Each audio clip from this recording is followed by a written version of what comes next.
विकास दिव्य कीर्ति sir जैसा teacher ने कितनी इजी से समझाया कि धर्मनिरपेक्षता व पंथ निरपेक्षता से जुड़े सभी पक्षों पर विस्तृत चर्चा संकर आप सामान्य अध्ययन, निबंध और इंटरव्यू में धर्मनिरपेक्षता से जुड़े किसी भी प्रश्न का उत्तर आसानी से दे सकेंगे। इतना ही नहीं, अपने घर परिवार और आस पड़ोस में इस मुद्दे पर होने वाली रोजमर्रा की बहसों में भी आप कायदे की बात कर सकेंगे।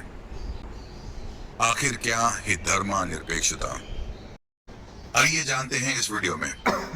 तो धर्मनिरपेक्ष राज्य की धारणा समझने के लिए जो हम एक स्ट्रक्चर लेके चलेंगे वो ये है कि राज्य और धर्म के बीच में संबंध क्या हो सकता है।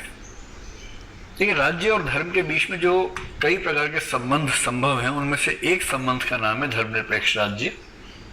और अगर मैं आपसे ये कहूँ कि कितने प्रकार के राज्य हो सकते हैं तो मोटे तौर पर 4 तरह के राज्य आप मानकर चल सकते हैं।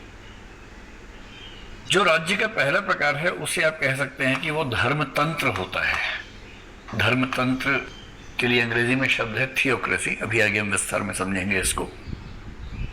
एक दूसरा राज्य हो सकता है जिसको हम धर्म प्रभावित राज्य कह सकते हैं, जो धर्मतंत्र की तुलना में थोड़ा सा लिबरल राज्य होता है, लेकिन कुछ कुछ उससे मिलता जुलता होता है। तीसरे राज्य को हम कहते हैं धर्मनिरपेक्ष राज्य, यानी कि सेकुलर स्टेट, जो शब्द आपने पिछले 1 घंटे में लगभग ठीक से समझा है, वो तीसरा प्रकार है धर्मनिरपेक्ष राज्य। और चौथा राज्य हो सकता है धर्म विरोधी राज्य, यानी ऐसा राज्य जो धर्म का विरोध करे, एंटी रिलीजियस स्टेट कह सकते हैं।